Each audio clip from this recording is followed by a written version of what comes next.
Hey, welcome to the Flow and Flourish Podcast. I am your host, the Capacity Coach, Nicole Roan, and I am so glad that you're here.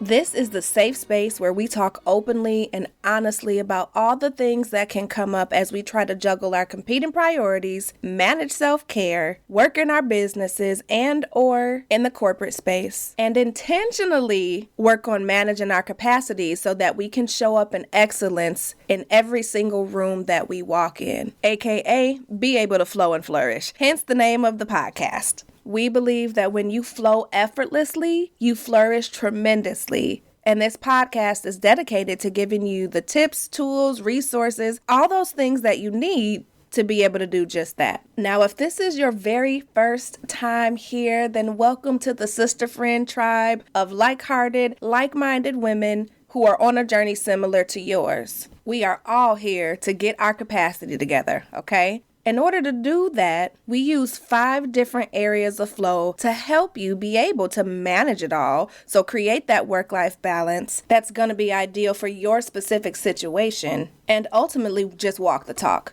Now, more information on those 5 areas of flow can be found at the very beginning of this podcast. So episodes 1 through 5, I believe. So make sure that you tap into those so that we are all working from the same foundation as we collectively increase our capacity for sustainable success. If you've been here before, then welcome back, sister friend. I'm so glad that you choose to tune in and spend your time and energy with me. You already know that I do this for you because when one of us wins, we all win. Now, before we get into the episode today, I do have to let you know that this episode is being brought to you by the Capacity Calculator. Yes, the Capacity Calculator is a free tool that allows you to really check in on what really is on your plate and what are you making a priority in your personal or professional life. If you've never taken it before, then I invite you to go ahead and take it today. And even if you have taken it before, take it again because our capacity shifts based on the season that we're in. All of the details can be found on my website or right here in the show notes. So make sure you take advantage of this absolutely free capacity calculator tool that I created for all of us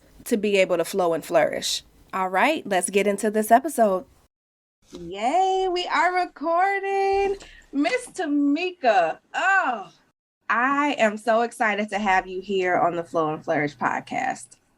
Nicole, I told you before, I am so excited to be here on the Flow and Flourish podcast. I totally just admire you, your platform, what you stand for. I told you when I had you on my podcast that I always feel the joy through every episode. And there's just one thing that you typically always say throughout a conversation.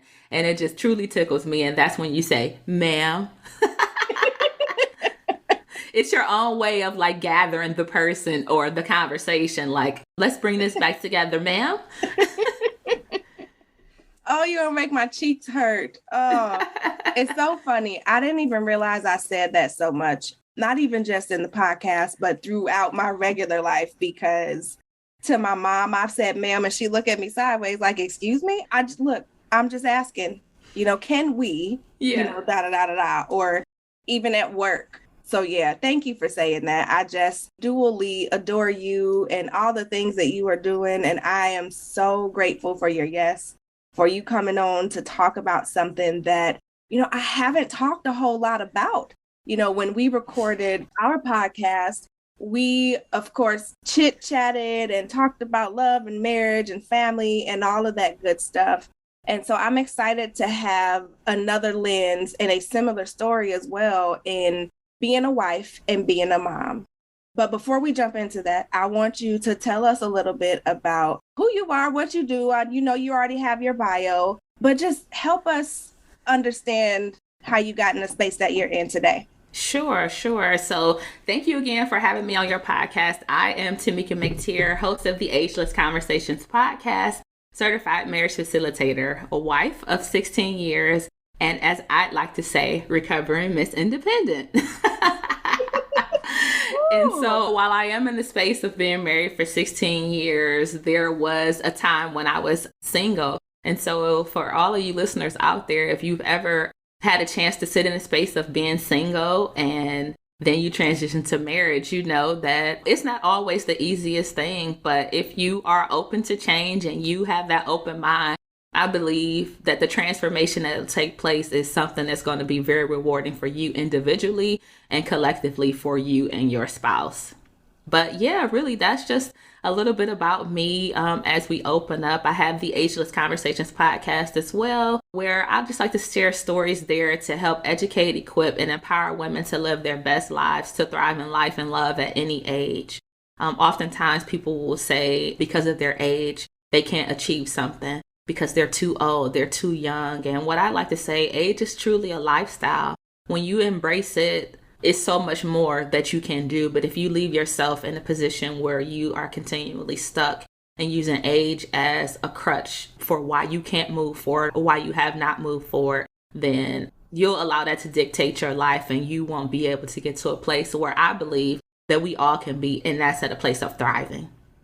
Yeah. And that's exactly why I wanted you on here. And, in my mind, I know, what I'm about to say might be a little controversial because some people either love them or hate them. But as you were talking, I'm thinking, in the words of R. Kelly, age ain't nothing but a number. It truly is nothing but a number. But for whatever reason, we totally get caught up in that. And so for me, really identifying and understanding that age truly is nothing but a number started for me at the tender age of 19 when I became a mom. And at that time, I had a decision to make. Was I going to allow the statistics and what the world would say would be true about a young mom, or was I going to embrace my title, my motherhood, and everything that came along with it and get to a place where I knew that I could thrive in life? And so for me specifically, on my podcast, I always like to talk about the 4 pillars of fitness, faith, family, and finances. That's not something that, for me in particular, that I just woke up one day and said, this is what I'm going to start doing for my business, or this is what I'm going to talk about on my podcast.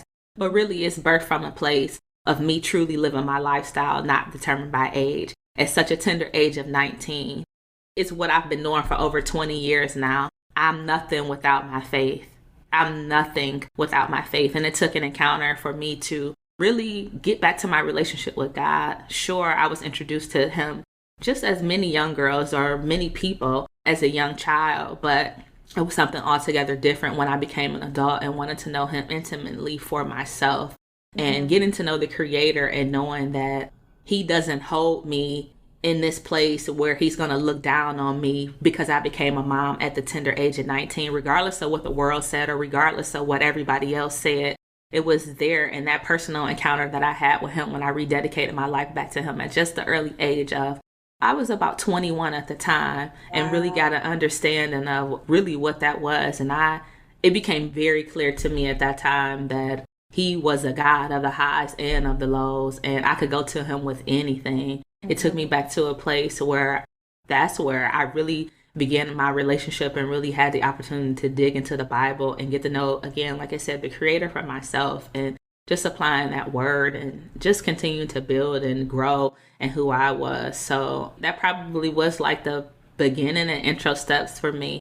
But then just encounters with like fitness, and most people would hear that and think probably, oh, she's talking about specifically working out. While working out is one of the things and benefits that I was able to gain from that, it was the fit mindset. It's always been the strong mindset that I've been able to adapt, it's been a catalyst of what's been able to propel me in life to continue to move forward. Yes, challenges happen along the way. Yes, you have encounters and you wonder, how did I get here, or how can I continue to move forward? But I've always found that regardless of the situation, for me personally, when I have ignited just the mindset of having relentless resilience to continue to move forward, it's always gotten me to a place where I'm going to thrive. It's not to say that challenges are going to happen, but I'm going to thrive. I don't allow myself to sit and have these pity parties. You know, I'm not knocking the person that does that, but it's never been beneficial for me. Yeah. Listen, ma'am, you done said so much already. And I closely identify with your experiences and all of that. And as you were talking, it made me think about when I had my daughter at 19. there was so much shame that I felt for dropping out of college, for being the one who graduated high school a year early, to now having a child in my teens still. And the amount of the fitness that you need in your mindset to be resilient, the amount of faith you need to be able to move forward with that. And then even building your family at that stage. So just really being able to pick up and continue to move forward and not fall into the pity party realm and be able to really truly thrive. I know as we move into talking about being Miss Independent, and I don't know if this is true for you, but because of that, with me being a single mom for the first 7 years, could nobody tell me nothing. Like, I was like, I Am Woman, Hear Me Roar, when all the Independents came out, the remixes, all of those. Like, yeah. So talk to me about, how that has played into you and shedding that Miss Independent title and embracing marriage and being a wife. Yeah, and sure. And just to dive into it just a little bit more, prior to me even becoming a married woman, I had already purchased my first home for my daughter and I. And so financially, I was stable. Like I said, I was really in a place of thriving. Sure, I was dating and in relationships and things like that, but nothing meaningful ever became of them. I wouldn't even say I had even encountered any relationships there beyond my daughter's father where I felt like I loved anyone. I had never exchanged those words with anybody else. I truly was in a space where I was getting to know God and just having my relationship with him be so good. I was really focused on being a phenomenal mother for my daughter. And I was really focused on getting us to a place financially where we could just thrive. Because I had become that statistic of becoming a mom at the tender age of 19, it was also my ultimate goal not to be attached to anything when you think of public assistance and things like that.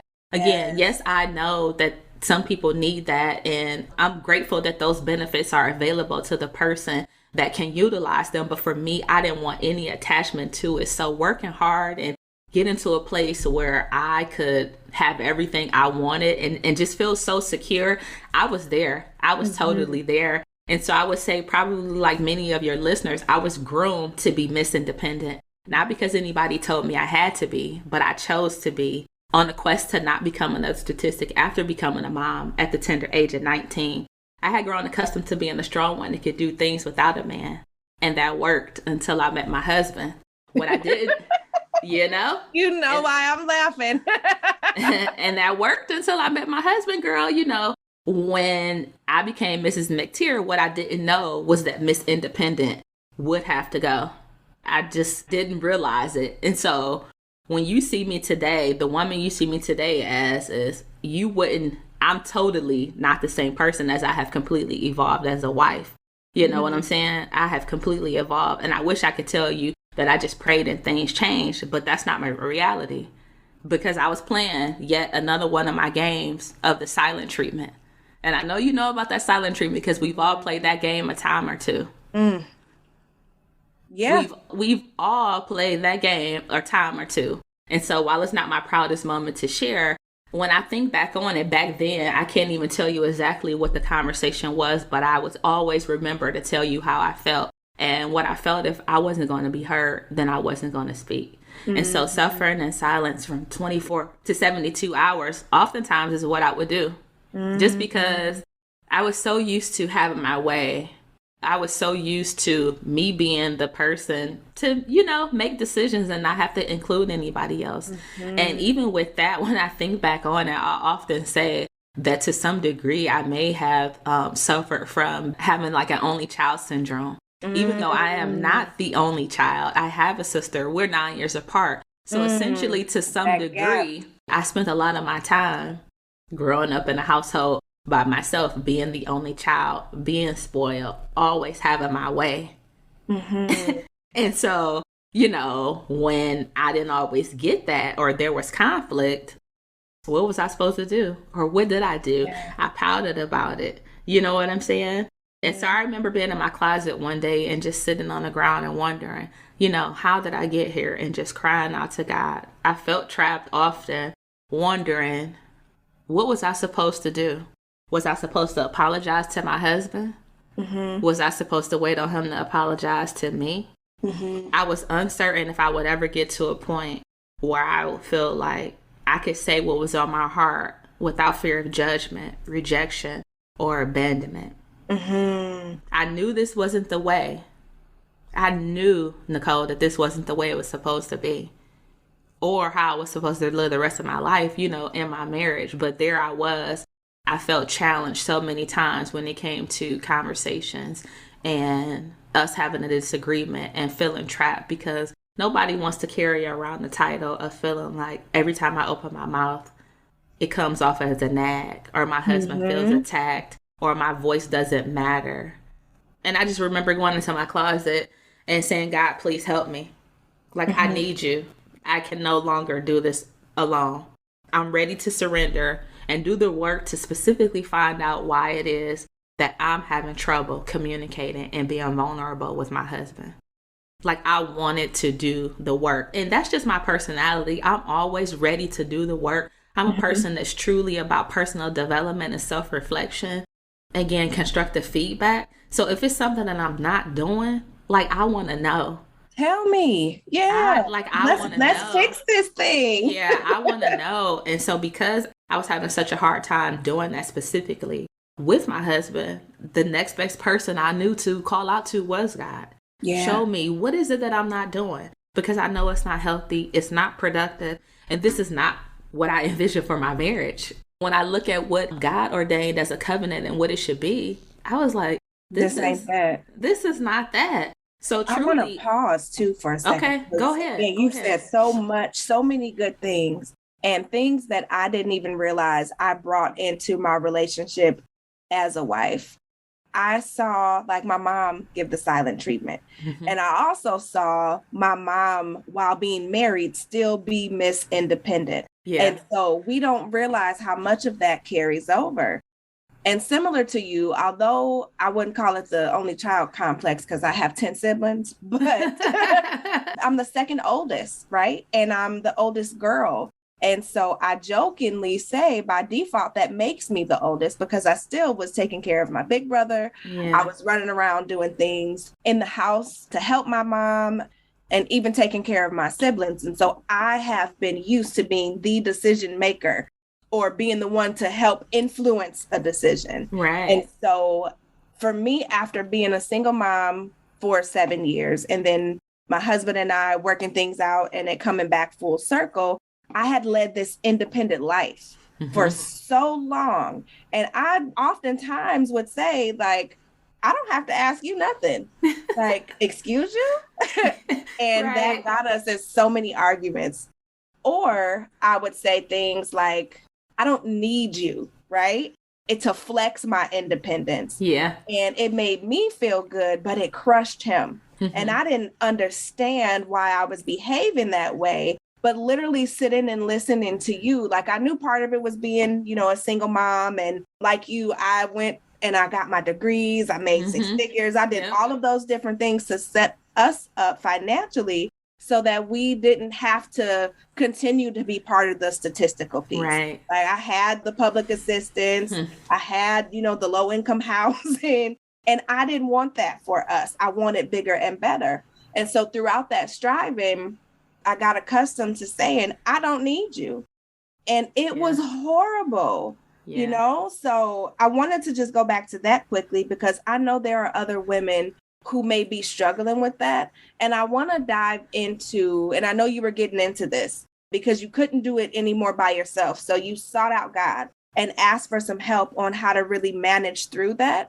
So tell me a little bit about what that process was like and how it's impacted your marriage. Sure. And so before I get into specifically what that looked like, I will also want the listeners to know this. For me in particular, although I was in a space where I was thriving individually prior to being married, I have to be honest and say one of the things that I truly did, one of the things I truly took on was somebody else's story, somebody else's reality. And I brought the reality of relationships that I saw around me into my marriage.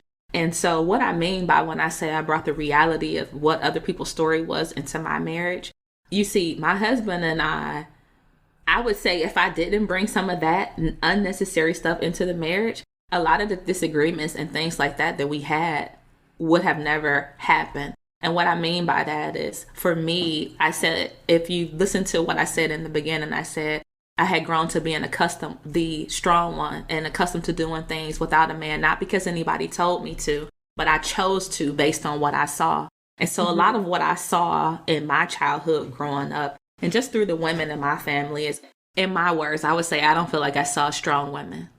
So that's why I said my story is totally different from what I saw, because I felt like I saw so many women being weak in a sense of where they were truly dependent on men and they didn't show any level of independence.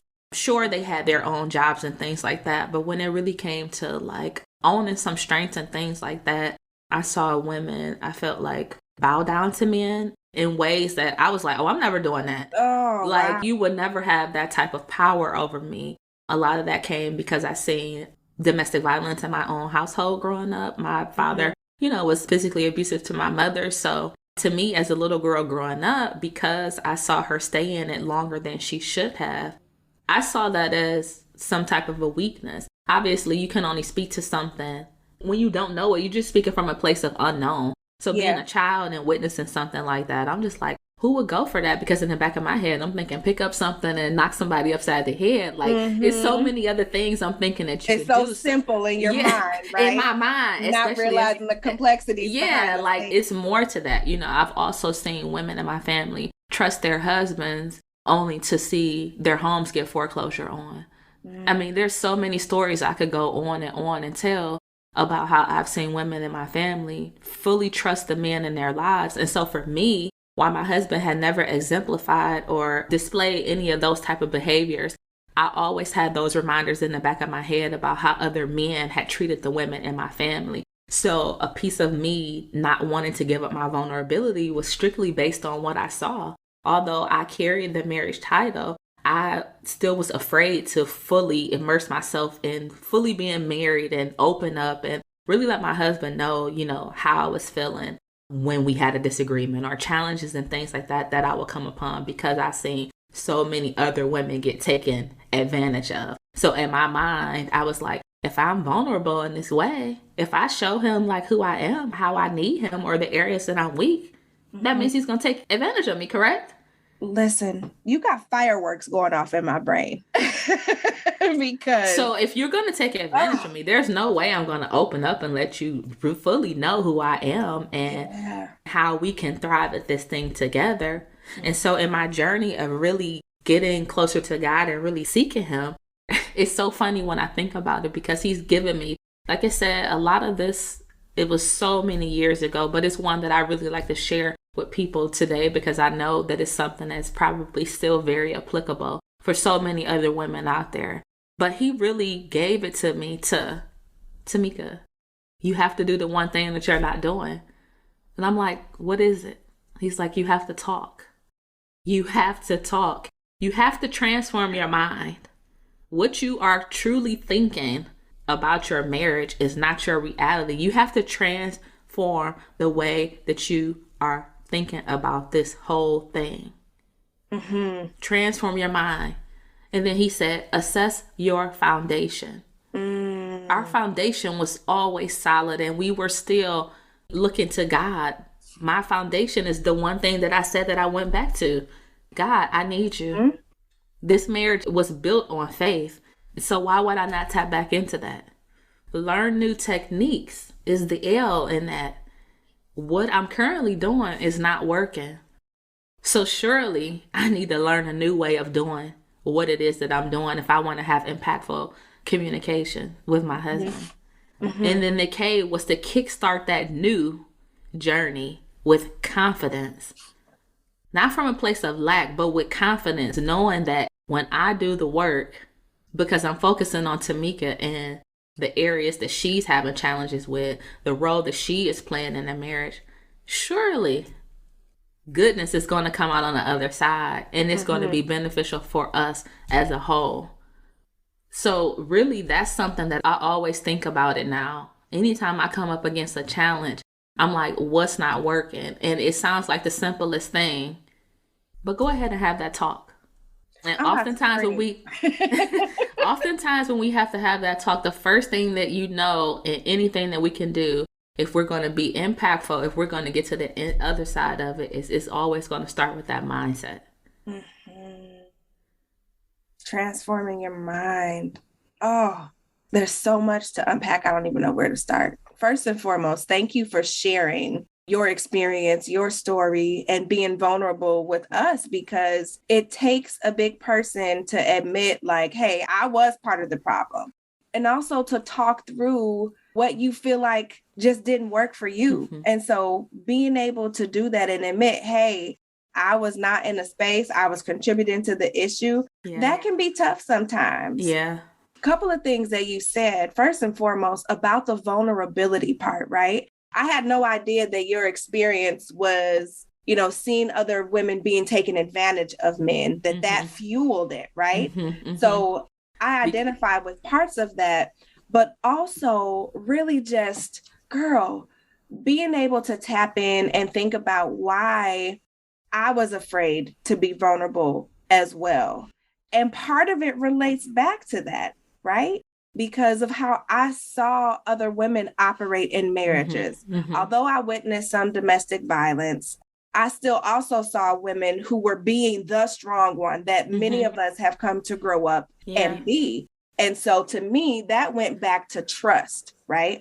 I remember my mom not trusting my dad to take care of stuff, or not trusting my stepdad to take care of stuff. Yeah. So it was really embedded in me through becoming independent. And then seeing how those outside relationships operated, I too brought that in, to the point of where, and honestly, this is a real transparent moment. My husband and I were talking about this the other day. So my daughter's last name is different from mine. Okay. And that is because my mom was like, don't you give that girl his last name. Y'all are not married. And so I went with that. But years later, because of that, my daughter insisted, even when my husband and I got married, and that is her dad, she insisted on keeping that name because she saw me be independent for 7 years. Yeah. And so I'm still apologizing to this day saying, hey, the reason I made that decision was because of X, Y, and Z. Right. And then even going back to the trust piece, right? I didn't know that I could trust him to provide for me, because I never really saw anybody do that for my mom. My mom worked. She ran a daycare. She worked outside of the home. She did all kinds of things. Yep. And essentially was the breadwinner. Yeah. And talking with you today, recognizing that, like, it's making me connect the dots. So thank you for that. Yeah. Because I'm sure there are other women who are like, man, that's me.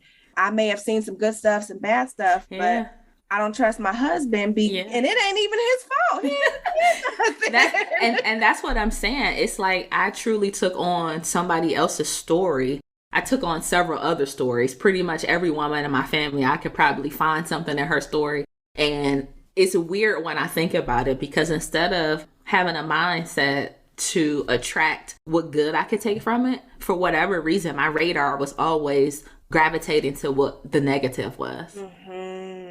My radar was always gravitating to whatever the negative in that relationship was. It's like, oh, I see this happening. Oh, I see you doing this. Oh, he couldn't let her do that. She had to ask, what? For who? What? It's almost like a self-protection though, right? It really was. You want to do the opposite. It definitely was a self-protection, a guard that I had up. And so it was very, very hard for me to release that, And then for my husband and I, when you think about having a disagreement, even having a disagreement, it looked totally different for both of us. Because for me, like I said, I grew up in a household. My parents were together for a very long time, for 17 years to be exact, but they were never married. My husband, on the other hand, my in-laws, they just celebrated 51 years of marriage this past November. I need you to pause for a second, because that's something else that you did not know. My mom and dad were together for 18 years and never married. Wow. We have so much common. Oh my God. Okay, keep going. I'm sorry.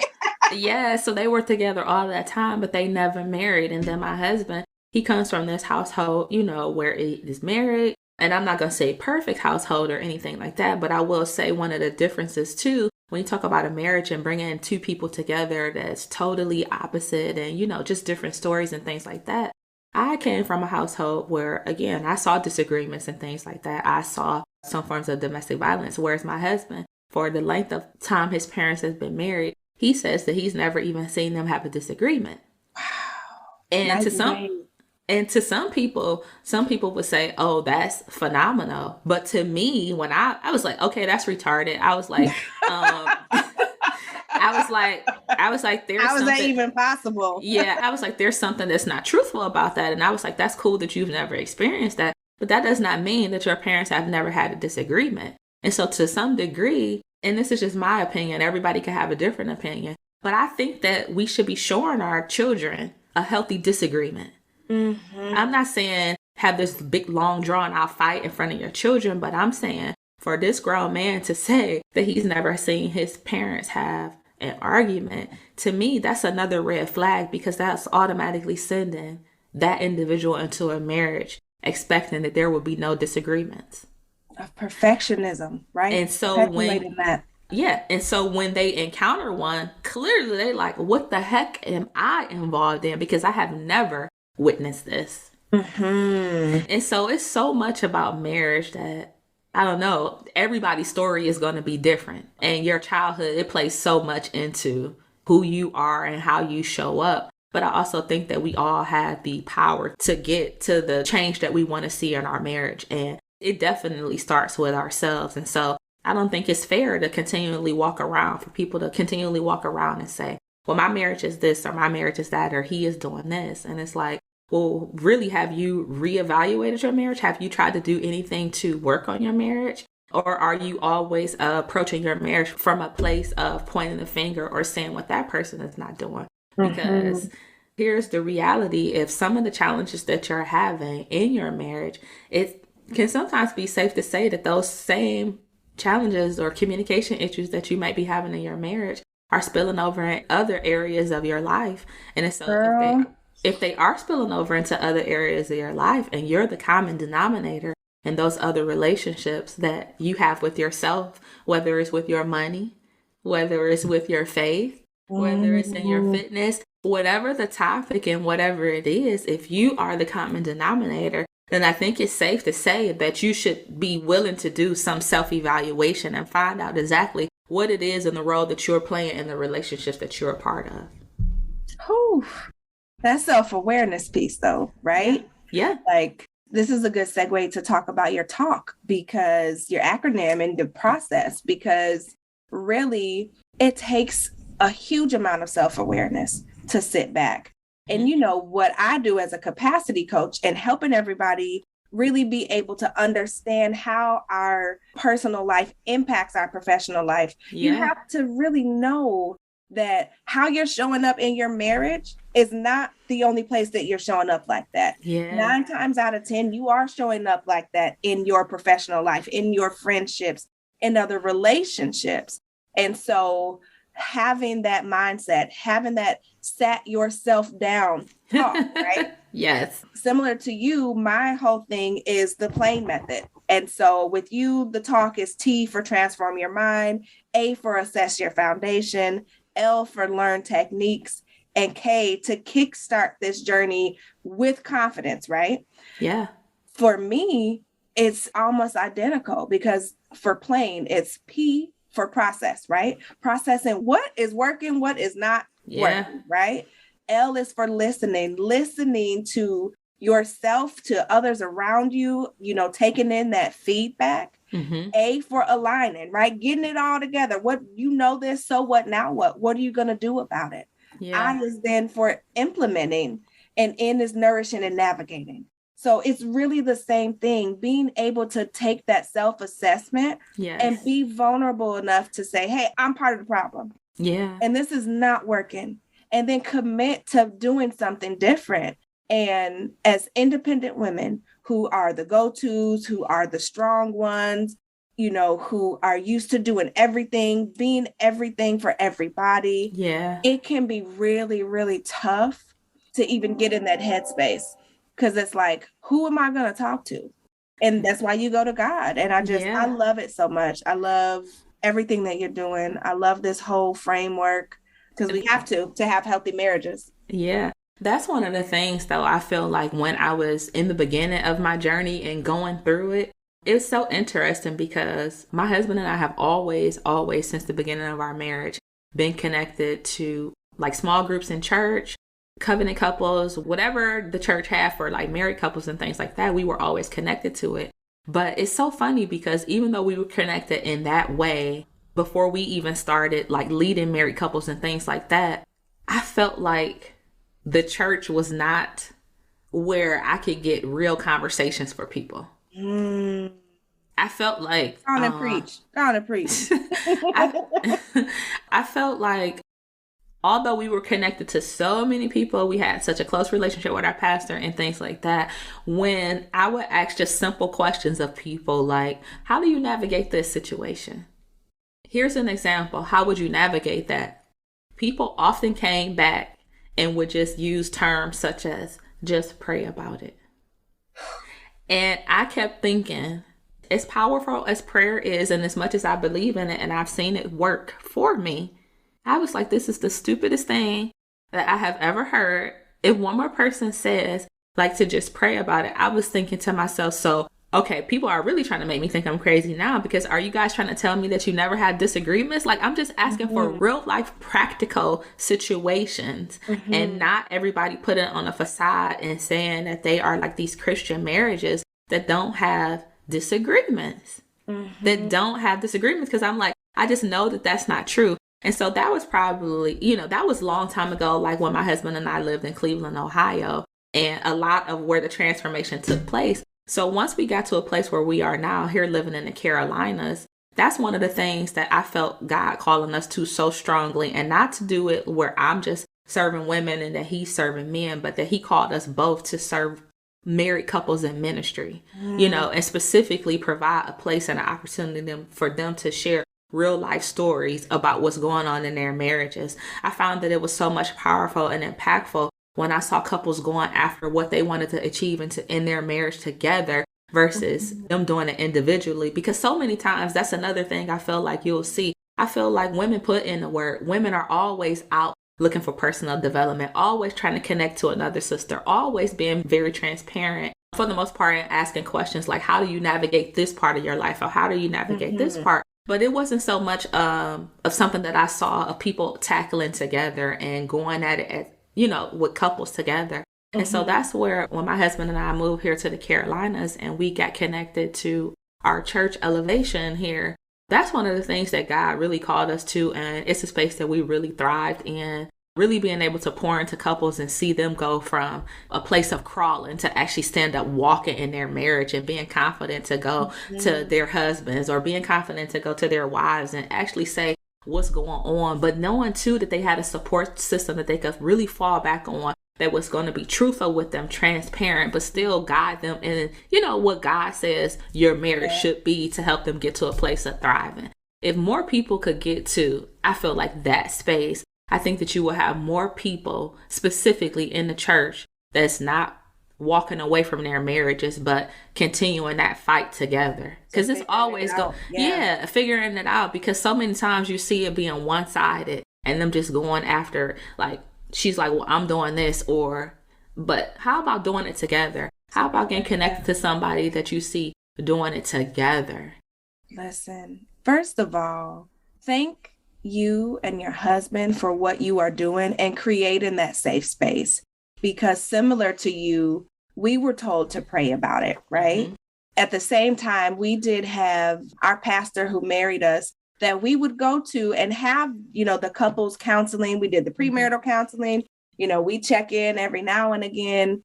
But in addition to that, we also sought therapy from a Christian counselor to have those safe conversations around things like, she don't give it up enough, right? Yeah. Like, I needed more, or he steps on my toes in front of the kids, or he controls the money. Like, to have a space to have those kind of conversations is not just mind blowing, but just, it is doing so much good for marriage in and of itself. And especially as women of color, right? Yeah. I don't know about you, but like, I don't have a whole lot of friends who are married, right? I'm the only in that respect. And so that also limits where you can have conversations. And then traditionally we're taught, you don't talk about what's going on in your head, right? And so I found that my sister and I sometimes would struggle to confide in each other, even though we're sisters, because we didn't want each other to judge us, or because we learned that's not what you do. Yeah. So again, I just commend you for creating this safe space to have these open and honest conversations, because we got to talk about it somewhere. Yeah, we have to talk about it. I love it so, so much. And I know, I don't want to keep you forever. I do want you to make sure you give me all the information about, if this is something virtual that people can attend as well. Just, you're doing such amazing work. And I know we started talking about, being Miss Independent, but this is the work that you need to do to go from being Miss Independent to thrive. And so that's why I say I like to simply just teach women how to talk to thrive in life and love. Come on now. And it's a whole process. It's a whole process that I, like to take women through. But the simplicity of it is I'm going to teach you how to simply talk to thrive in not only love, but in life as well. Mm-hmm. We have so many unspoken desires. Yep. That we're afraid will get crushed, that we push to the side because we think that they don't matter. Because again, that's something that society teaches us, right? We should be moms, just moms. And if you don't have kids, you're, looked at funny. If you're not married, you're looked at funny. Just all of those different things. So I love the work that you're doing. And I thank you so much for doing it. Thank you, Nicole. Before we get out of here, since you listen to the podcast, you know these questions already. But still, I'm going to ask them anyway. Okay. If you could go back to age 17 and give yourself one piece of advice and one piece of advice only, what would it be and why? Oh, man. If I could go back and tell my 17-year-old Tamika self, I would tell her, life is going to come with some challenges, but you are tough. Remember that faith that you were introduced to as a young girl. Tap into it when you need it. It's always available to you. Stay true to yourself. Don't worry about what anybody else has to say, and everything else will work itself out. Oh, I absolutely love that. I don't think anybody has said to tap into their faith. So you are the first one. Come on now. Although we talk about it, I don't recall any of the guests saying, hey, I want you to remember the faith that you found so early. So thank you for sharing that. That's so powerful. For me, it's my reality. I said that's what took me back. I remember who my mother introduced me to as a young girl. Yeah. As for number 2, I want you to tell me, what do you do on a regular basis to manage your capacity and make sure that you're able to flow and flourish in your personal and or professional life? Sure. Yeah. So what I would say to that is really the introvert in me has no problem with taking quiet time to herself. So I have no problem. I've never had any problem with truly just like excusing myself and saying to my family now, I don't have a problem with saying like, seriously, I need quiet time, especially my lady cave that I like to hang out in here in the home. If the door is shut, then that really means that it's just quiet time for myself. I really need that. And so in addition to that quiet time to myself, maybe it includes reading a book. Sometimes it does include delegating and letting my family know where they can support me to ensure that I'm staying in a place where I feel that I'm managing my capacity and continuing to thrive. You have me at Lady Cave. Can I say that? Lady Cave and delegation. Now, that is making me smile from the inside out. I love it, love it, love it. Oh. That was a part of releasing Miss Independent, because even when you think about that and roles in the home, although I would say we've never had a marriage that's been, role? Mm-hmm. You do this role, I do this role, gender roles. Yeah.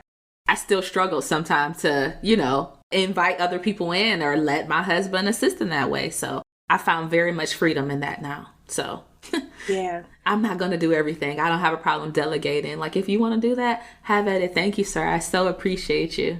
Listen, that struggle is real, right? And I too, we have so much in common. I struggled with that area because my husband is a chef And I was always taught the woman is supposed to cook. So I didn't want to give that up, even though he's better at it. Right? Okay. Like just craziness. Just do it. And then he's one, I'm so grateful. He does laundry, And so I thought in my head, again, this is what a woman is supposed to do. But now, look, part of being Miss Independent, yes, sir, please. Yep. You know what? It just make sure that you add a little extra bleach to the whites. Okay. Like fabric softener, those kinds of things. So I love that you tied that to breaking free from Miss Independent. So good. Thank you for that. Okay. Last but not least, we have talked about so many wonderful things. You've given so many gems. What is the one thing that you want the listeners to walk away with today? The one thing I want listeners to walk away with today is, I would say, change your mindset, gain confidence, and you can live that life that you want, thriving, not determined by age. Come on now. Even with these ageless conversations, I wanted to tell you too, the podcast I was listening to was about, I don't remember how old the lady was, but she became a bodybuilder, and just the fire and the passion that comes from knowing that, we put a limit on ages. And so, of course, I'm endorsing your podcast. It's so amazing, so phenomenal. I love it. Thank you. Tell us a little bit about where people can find you. Of course, I'm going to include all this information in the show notes, but how can people get in contact with you, Miss Tamika McTeer? Sure. So people can find me at my website. That's www.tamikamcteer.com. You can find me on Instagram and Facebook on Instagram _Tamika McTeer. And the podcast. Both got an underscore. Let me find out. Girl! Let me find out a little bit more. No. Those sisters. Okay. Go ahead. And of course, I'm going to invite you to become a listener and check me out over at the Ageless Conversations podcast, which you can find on all podcasting platforms. Absolutely. Oh my goodness. Thank you. Thank you. Thank you for being a guest and making this be such a fruitful conversation. I definitely look forward to having more conversations about this because it's not talked about enough. So thank you. God bless you and your husband for the work that you're doing. And I know we are going to reconnect soon. Most definitely. Nicole, thank you so much for having me be a guest here today. As I told you before, I truly love your podcast. And so it's an honor to be here in your space today. Stop it. You're going to make me cry these last couple days. Thank you, ma'am. Of course. Was that not worth the wait? Listen, all my INDEPENDENT ladies, listen, it's a process, right? You didn't become independent overnight. So being able to shed that cape or release all the things associated with that takes time. But it's the awareness that allows us to understand how that impacts us in our intimate relationships with our significant other. So I hope and pray that something in this episode spoke to you, that it blessed you, and it's really going to help you reflect on how you want to show up as a wife in your marriage. I said it at the beginning and I'll say it here too, again. This is something that I'm constantly working on, and Chef Roan will happily tell you that, okay? It's definitely a process. It's definitely a journey. But for me, it's a journey worth going on because I also have to keep in mind that there are a lot of things that I'm unlearning and that I'm simultaneously teaching my daughter that watches our everyday interactions, my son who's also watching our everyday interactions, my sister who lives with us and is also watching those interactions. We're setting the tone for what healthy relationships look like. So I encourage you to, if you need to, listen to this again, take some notes, do what you need to do, but understand what works and what doesn't work in this season of your life. As for next week, I will be right back here with another brand new episode as we finish off the month of February. So make sure that you tune back in. And of course, at the end of this, make sure that you are liking it, that you are subscribing to it, and that you are taking the time to rate the podcast. And I'm going to say that a lot this season because I need other people to find out just how fantabulous this podcast is. And you taking the time to rate it helps me to do that. So go ahead, rate it, share it, send it to other people, and then catch me back here next week. In the meantime, I look forward to continuing to be able to be your capacity coach by helping you to create balance between your personal and professional life without ever having to sacrifice yourself, your family, or what matters most to you. Talk to you next week.